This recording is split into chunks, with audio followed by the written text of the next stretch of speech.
Can you harness the collar on this shirt, love? Oh, give it here. Got to look respectable. There's a lot of money at stake. I thought you said it had all been decided. It has.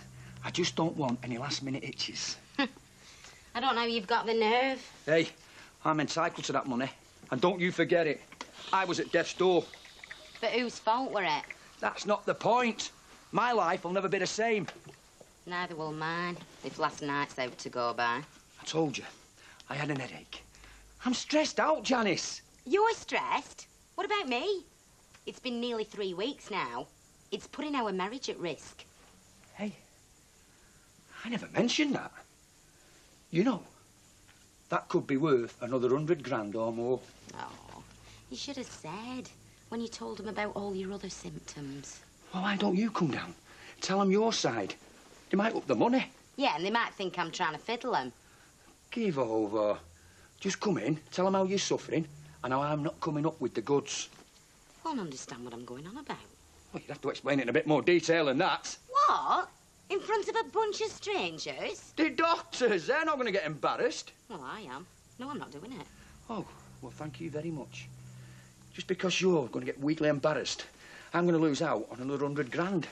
Les, I'm not doing it. I don't care how much more you'd get. Look, I'll take you to Paris. No, you won't. You're only interested in Las Vegas. You're not bothered about taking me anywhere romantic. Look, it's 12:45 at the hospital. If you change your mind, I'll be there. And it's called libido. What is? What I haven't got. I'll see you, I'm off.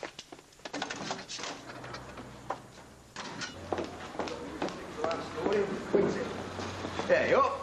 You've got a lot to answer for, you have. Me? Yes. Oh, well, I like that. I'll never forget what you've done to me. Ever. Oh, I take it things didn't go down too well in there for you, eh?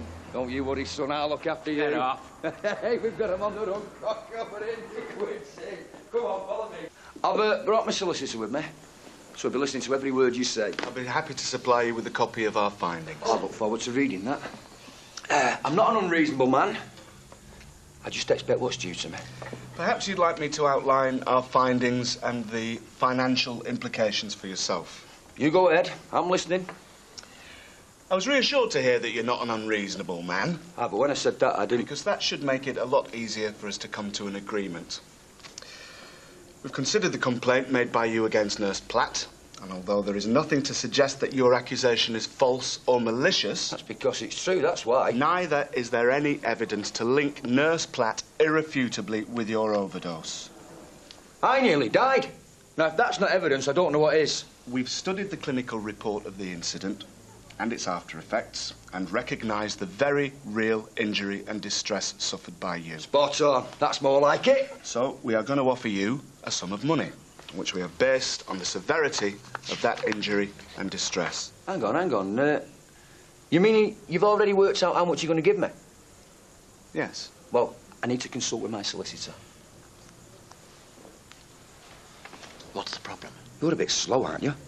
They've worked out how much I'm going to get on the after effects that you wrote down. Insomnia and that. So? Well, I didn't tell you everything, did I? Why not? Well, I just thought because there's more. But they won't believe you. Whose side are you on? We've got these on the run. All they want to do is hush it up. Push them too far and they might smell a rat. Then we go to the press. You heard him. We haven't got any witnesses. You leave it to me, Cocker. Can I speak like in confidence? Ever since the shattering experience of my attempted murder, my life has changed totally.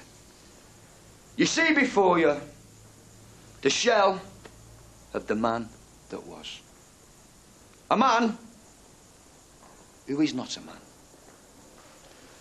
A man without a libido. Then there's the flatulence. It's making a right misery of my social life. I don't know which way to turn. Oh, Mr. Battersby, you really can't expect us to increase the award merely on the strength of these additional, unsubstantiated, and for all we know, fictitious claims. If I were you, I'd quit while you're ahead. Now, shall I ask him how much they're offering? I'm not making this up, you know. You tell him what it's doing to my wife. Well, Mr. Battersby, come in. Janice! She'll tell you. This is the wife. Tell them what, Les? Don't be embarrassed. Oh, I'm not embarrassed. But you will be. No, I won't.